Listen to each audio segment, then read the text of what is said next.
Money talks in the Championship. Southampton 4, Blackburn 0. Harry, just one of those days. Yeah, one of those days very much. It was they were the better side throughout. They couldn't really have any complaints about it. In my notes that I've written, the one word I put was silly. The red card, the red card that spoilt the game. Callum Britton already on a yellow. The ball's got the foul's been given, and he boots the ball away. Couple seconds after the whistle's already gone, gets himself sent off.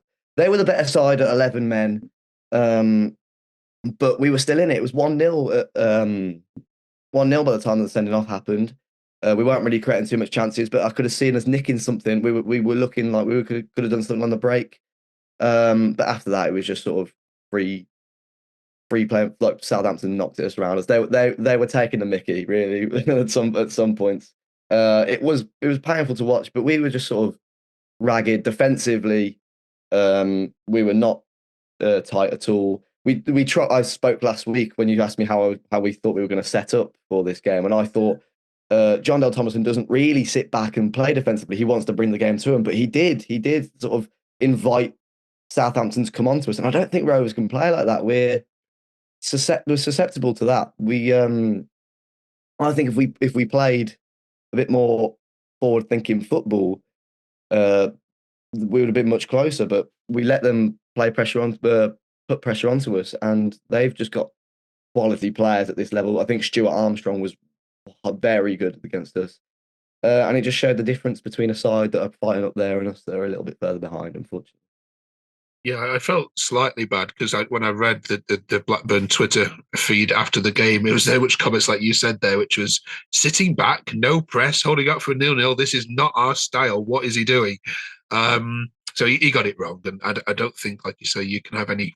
I mean, people don't mind losing 4-0 if you have a go, and I think it's losing 4-0 and holding on for nothing is disappointing, especially when you've travelled all that way, which 1,300 Blackburn fans did, which is, I tell you what, it's a good turnout, isn't it, for a Saturday Saturday fixture against a team flying. So yeah, credit to Rovers fans. Want to talk to you this week also about your goalkeeper because I thought he had a really good game against Bristol City. Could he have done better with the first goal? Um, well, the first goal was actually in the concourse, so I just missed it. It was.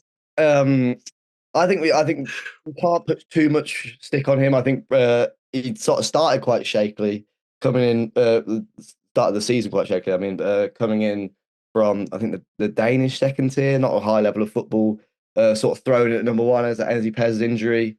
But I think he's sort of grown into it. Bristol City, I thought he was exceptional. Made a couple of really good saves, and I don't think he was bad at all against Southampton either. Um, first goal, I think the real blame is on James Hill. I know ever since we praised him so highly, he's not No. been the curse of the commentator. I think it Yeah. is. He hasn't quite been up there because he's been playing right back, which is not suitable for him at all. But he lost that initial header, and then it took a deflection. So I don't think I can blame the goalkeeper. I think the goalkeeper was one of the only players after that game who can sort of hold their head up high and say that he didn't play too badly. Because without him, it might have even been 6 or 7, to be honest. Okay, let's talk about then any injuries that are due to be coming back over the Christmas period. Are you likely to be getting some players back from the medical room? Yeah, well, there's players on the grass. Ranking Costello's on the grass, which I think would be a big boost for us because we're playing Hill at right back and Britton in midfield. And it's exactly last week we said that those were the problems, and that was the problem at Southampton. Um, Getting Rankin Costello back in gives us an option at right back, or maybe even moving Britton back to right back and playing Rankin Costello further forward. A couple of the players back. I think Hedges is back on the grass. He's another option out wide. We're talking about the game against Watford, and he scored a wonder goal in the reverse fixture. So we're starting to get the spine of the team back. I think Gallagher and Dolan are the ones we really need back. Some sort of a centre forward, that kind of presence. I think we played sort of Arnold Sigurdsson and Sammy Smodic sort of rotated up front, and you lose Smodic playing up front.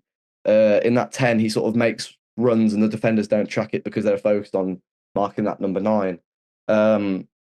So yeah, hopefully Dolan and Gallagher aren't too far away. We can start moving back to our form earlier in the season.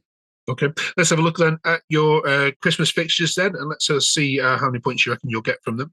All right, we're going to review the Watford game in a second and preview. Start again. Okay, we're going to preview the Watford game in a minute, but after the Watford game, then you've got a nice trip across the Pennines to Huddersfield, away at Hull, and then home to Rotherham. So, okay, Harry, I'm going to put it to you. There's potentially after Watford 9 points there, isn't there? Yeah, there is. There's a couple of fixtures that you sort of rubbing your hands at. Huddersfield and Rotherham's particularly. I know Hull are in a decent form. They've got a good manager, a couple of good players. But that's still a side that Rovers could get at. I don't think we played too badly against them last season. I think we were one nil up with 10 minutes to play with 10 men. You'd back us against Huddersfield. Uh, I think Huddersfield are they're down there. They're going to be down there at the end of the season, and you'd like to think that we would get 3 points against them. Same for Rotherham. I think Rotherham are a ship that sailed. Unfortunately, I think they're right ship down to League One. Hull will be difficult. I'd say I'd be happy with 6. Anything more than that would be great. I'll say 6, maybe 7 points from those. Because it's fair to say, isn't it, in terms of Rovers, the results against Leeds and Saints aren't going to dictate your season, are they? It's going to be these results against Watford, Huddersfield, and Rotherham that are. Are you happy that you're still in touching distance of that playoff Yeah, positions? exactly. And it's a Well, case of you're battling for 5th place now. yeah. You Well, about 10, you about 10 teams. yeah. Well, I said this earlier that the top 4 seems to be nailed on. There's 2 teams, 2 spots up for grabs. Yeah, I don't think we'll lose any sleep over losing to Leeds and Southampton. I think everyone saw that coming. They're 2 good sides with a lot of money. And Rovers struggle to compete with that. I don't think we ever really expected to be competing with them at the very top. It's the teams like your West Brom, your Hull, your Southampton, your Sunderland, sorry, that you've got to be. You taking points off them if you want to be in that top 6. It's really competitive. Championship's high quality this season, and if you want to be up there, you've got to win those games against the teams around you. I think Rovers struggle potentially in a few of those games, but you know, you got to be optimistic. I think we could be up there, but I don't know. It's Rovers. You never tell. Okay, let's chat team again. Watford then. There we are. Okay, Harry. So last time, of course, this fixture was played was the bank holiday weekend in August, where Blackburn beat Watford 1-0. Like you say, with a fantastic goal by Hedges. What what you can see there is is the differences between the starting 11 against Southampton and that team that beat Watford. First of all, I mean, you can see, can't you, just how many injuries? First of all, you've got. Who gets the start? Who gets the nod for you in the back line against Watford? Yeah, well, I think it's going to be difficult even more with Callum Britton suspended. Dominic Hyam was on the bench again for Southampton, which means he can't be far away from full fitness. I think Pickering's a stalwart. He's mainly for the reason he's the only left back we've got, but he's also uh, he's very consistent. He's never really had a bad game for us. He's always sort of solid 7 out of 10 every game at least. Carter and Wharton. Maybe there may be a few questions around Wharton's fitness. I know he came off against Bristol with an injury. Seemed a little bit leggy against Southampton. Maybe he'll bring Hyam back in. And unfortunately, I really rate Hill as a centre half, but as a right back, not as strong. I think he will probably get the nod because there's not really much other option, unfortunately. All right, let's bring in a Watford fan then, and let's preview this game. Okay, Aaron, last time Blackburn and yourselves played, they beat you 1-0. This is a different Watford side, though, to that one we saw in August, isn't it? Yeah. I think that was still a sort of period where we were a bit unsure of what our tactical identity really was. And perhaps the mentality wasn't there either. I remember the game sort of, we dominated large spells and just couldn't put the ball in the back of the net. And when you don't take chances in this league, you're only asking to lose points, and that's eventually what happened. Yeah. What do you make of Blackburn this year?